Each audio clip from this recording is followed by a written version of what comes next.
Guys, good evening. আজ মহাষষ্ঠী, তো আজকের দিনেও আমরা বসিরহাটে ঠাকুর দেখতে সবাই মিলে বেরিয়ে পড়েছি। সবাই বলতে আমরা আর আমার দাদা বৌদিরা।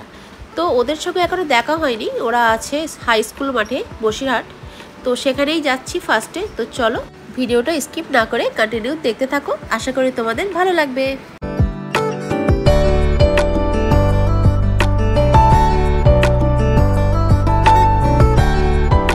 চলে এলাম ফার্স্টেই বসিরহাট হাই স্কুল মাঠের প্যান্ডেলে। তো এসেই দাদা বৌদিদের সাথে দেখাও হয়ে গেল, তো সবাই একসাথেই আমরা যাচ্ছি। তো দেখো, তো চলো তোমরা দেখতে থাকো।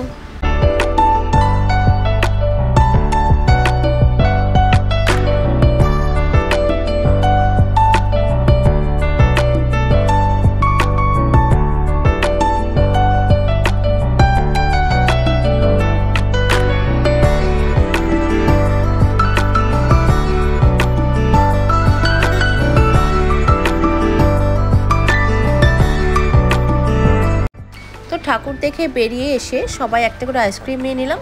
আর পাশেই আমার এক পিসিমণির বাড়ি, তো এই হচ্ছে পিসিমণি, সামনে যাচ্ছে, আর ভাই ওটা পিসিমণির ছেলে। তো ঠাকুর দেখতে এসে পিসিমণির সাথে দেখা হয়ে গেল বলেই পিসিমণির বাড়িতে একটু যাওয়ার কথা বললো, তো সেজন্যই আসা। তো চলো ভিডিওটা দেখতে থাকো। তো পিসিমণির বাড়িতে কিছুটা সময় কাটিয়ে আবারও বেরিয়ে পড়লাম ঠাকুর দেখতে। তো চলো দেখতে থাকো।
বসিরহাটে আমাদের মোটামুটি সব জায়গাতেই ঠাকুর দেখা কমপ্লিট। এবারে এসেছি আমরা নৈহাটি তরুণ সংঘতে।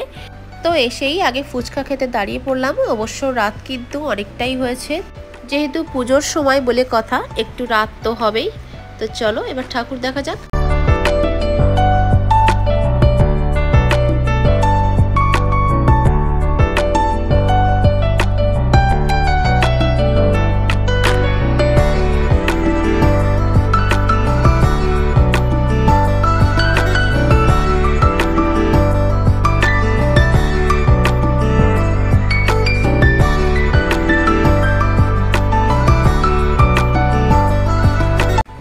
সঙ্গতে ঠাকুর দেখার পর আমরা যে যার মতন বাড়িতে চলে আসি। দাদা বৌদিরাও বাড়িতে চলে গেছে আর আমরাও চলে এসেছি।